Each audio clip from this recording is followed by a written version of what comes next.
திருப்பூர் அல்லது கோயம்புத்தூரே தாண்டி போக முடியல. இதில் எங்கே நம்ம வந்து சிங்கப்பூர் போயிட்டு வருது, எல்லாம் நம்முடைய தலையெழுத்து. இந்த எண்ணம் ஓடிட்டுருக்குது. இப்போது ஜன்னலில் வந்து ஒரு சத்தம் கேட்குது, சிலிண்டர் உருட்டுற சத்தம் கேட்குது. ஜன்னல் வழியாக எட்டி பார்க்குறான், எழுத்த வீட்டுக்கு சிலிண்டர் வந்திருக்குது.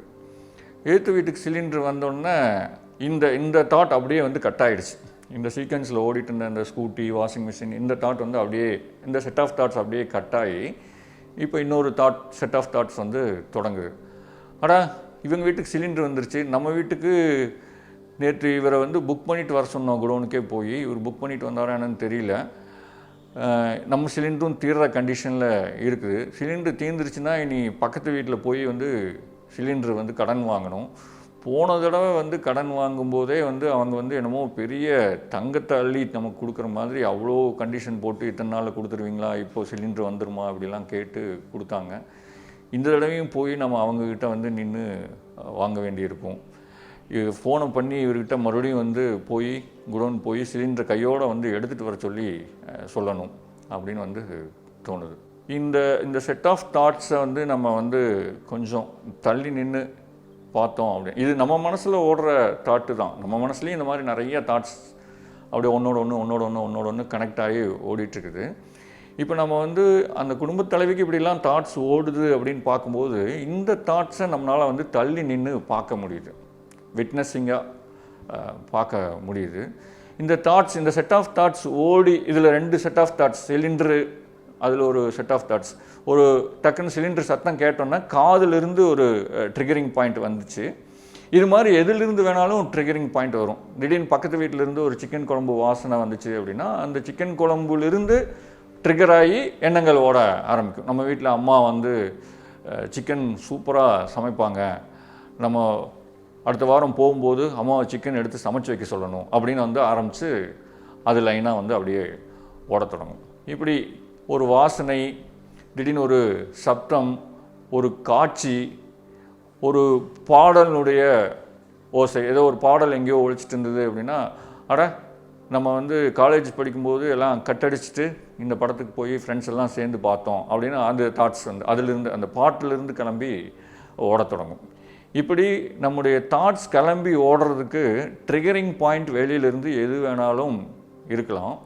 ஆனால் அதில் நம்ம ஹூக் ஆகிட்டோம் அப்படின்னா அந்த தாட்ஸ் வந்து தொடர்ந்து ஒன்று அப்படியே வந்து எடுத்துகிட்டு போயிட்டே இருக்கும்.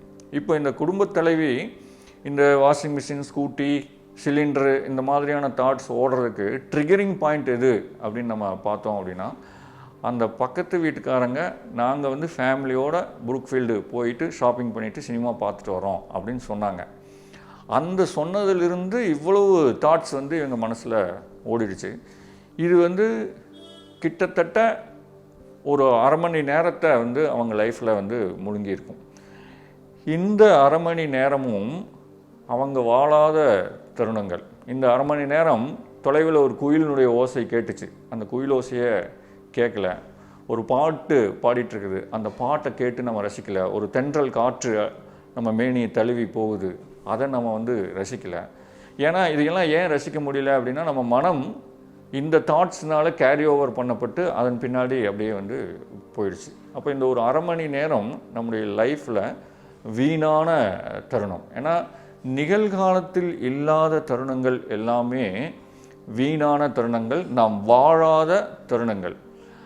இப்படி பார்க்கும்போது ஒரு நாளில் காலையில் எந்திரிச்சதுலேருந்து நைட்டு தூங்க போகிற வரைக்கும் எத்தனை வாழாத தருணங்கள் நம்ம லைஃப்பில் வந்துட்டு போகுது அப்படின்னு நீங்கள் கவனித்து பார்த்தீங்க அப்படின்னா கிட்டத்தட்ட 98% 99% வந்து நம்ம வாழாத தருணங்கள் மட்டுமே இருந்துகிட்ருக்கும். ஏதோ ஒன்று ட்ரிகர் பண்ணும், அதை தொடர்ந்து தாட்ஸ் வந்து ஓடும். அந்த செட் ஆஃப் தாட்ஸ் ஓடிட்டு இருக்கும்போதே வேறு ஏதாவது ஒரு ட்ரிகரிங் பாயிண்ட் வரும், அதிலிருந்து இன்னொரு செட் ஆஃப் தாட்ஸ் வந்து ஓட தொடங்கும். அன்லெஸ் அதர்வைஸ் நம்ம வந்து ஒரு ஆக்டிவாக ஒரு வேலையில் ஈடுபடலை அப்படிங்கிற பட்சத்தில் இந்த மனம் வந்து தானாக எழுந்து அலைய தொடங்கும். இப்படி தானாக எண்ணங்கள் எழுந்து அலையிறதுனால வாழ்க்கையில் பல்வேறு விதமான சிக்கல்கள் வருது. அது என்ன அப்படிங்கிறத நம்ம அடுத்த வீடியோவில் பார்க்கலாம்.